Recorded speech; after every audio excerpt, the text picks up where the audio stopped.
Zia charitable trust দুর্নীতি মামলায় তাকে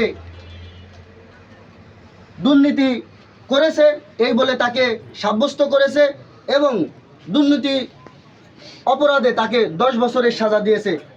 সম্মানিত উপস্থিতি, আপনারা জানেন শুধু সাজা দিয়েই, এই মিথ্যা মামলা সাজা দিয়েই আমাদের দেশনেত্রীর উপরে তিনি ক্ষান্ত হননি। তাকে সাজা দিয়ে তাকে যখন জেলখানায় প্রেরণ করা হয়েছে, তাকে যেই জেলে রাখা হয়েছে, যেই সেলখানায়, যেই রুমে তাকে জেলের ভিতরে রাখা হয়েছে, সেটা ছিল 200 বছরের পুরানো। কত দিনের? 200 বছরের। তাহলে 200 বছরের যদি কোনো পুরানো, সেটি মাটির ঘর হোক, পাকা ঘর হোক আর বিল্ডিং হোক, যদি ওই ঘরের মধ্যে আপনারা ঢুকেন, ওই ঘরের যে এটা একটা পুরানো ঘর বা এটা 200 বছর এটার বয়স হয়েছে, আপনারা কি বুঝতে পারবেন না? ওই ঘরের এমনিতে একটা গন্ধ, বাতাস, গ্যাস আলাদা থাকে। ওই ছাদের থেকে চুন খসে পড়ছে, প্লাস্টার খসে পড়ছে, এমন একটা জরাজীর্ণ ঘরে এদেশের মাটি ও মানুষের নেত্রী, এদেশের বাংলাদেশ সাধারণ জনতার প্রাণ, বাংলাদেশ জাতীয়তাবাদী দলের প্রাণ, আমাদের মাকে অন্যায়ভাবে সেই জেলখানার ভিতরে আবদ্ধ করে রেখেছিল।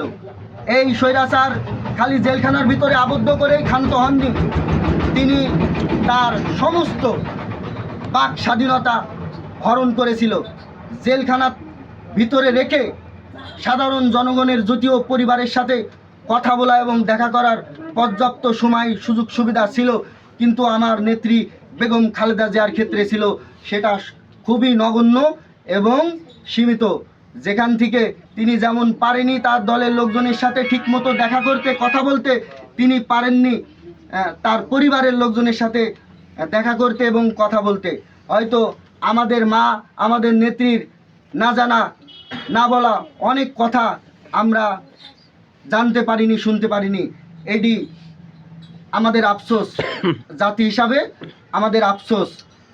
আজকে তাকে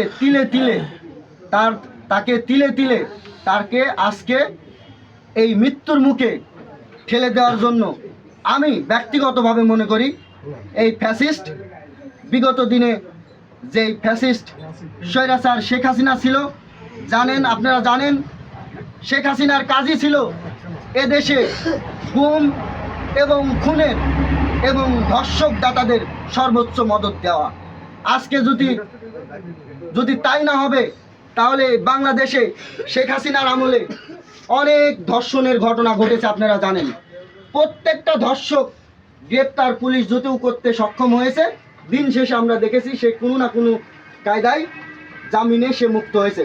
আজকে যদি এদেশে ধর্ষণ করে যদি মুক্ত বাতাসে ঘোরা যায়, তাহলে ধর্ষণ বন্ধ করা যাবে না। তাই আওয়ামী লীগের আমলে ধর্ষণ বন্ধ হয়নি।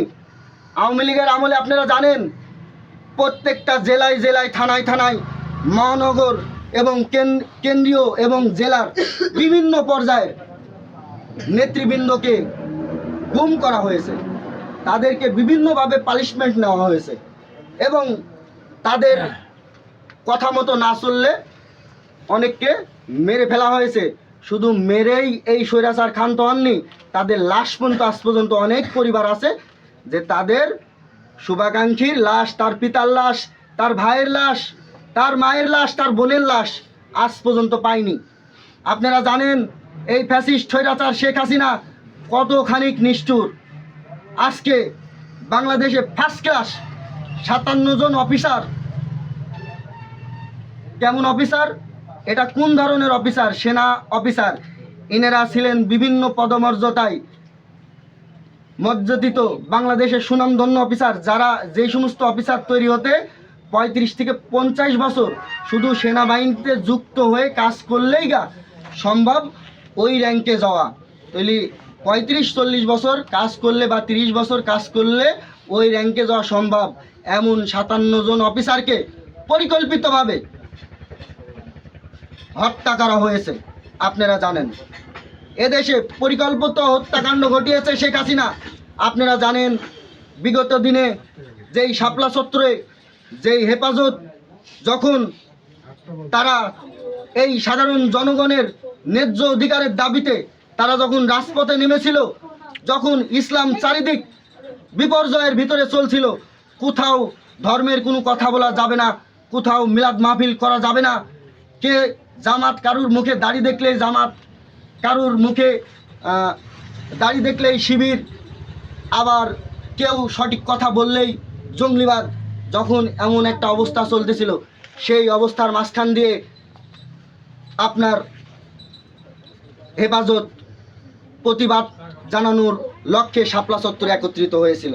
আমরা কি দেখলাম সেই সময় এই ফ্যাসিস্ট স্বৈরাচার শেখ হাসিনা এবং শেখ হাসিনার তৎকালীন সেই সময়কার দলের সাধারণ সম্পাদক ওবায়দুল কাদের এবং কুলাঙ্গা সন্তান একজন ছিলেন শামীম ওসমান সহ,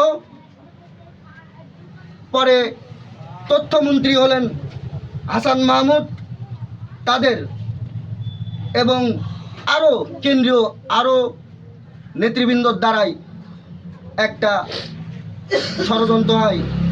সেই ষড়যন্ত্রতে সিদ্ধান্ত নেওয়া হয় রাত 12টার পরে হেফাজতের যেই সমাবেশ স্তর আছে এবং হেফাজতের যেই সমস্ত নেতৃবৃন্দ যেই সমস্ত এলাকার পর্যন্ত আছে, সেই সমস্ত এলাকা পর্যন্ত কারেন্ট বন্ধ করে দিতে হবে।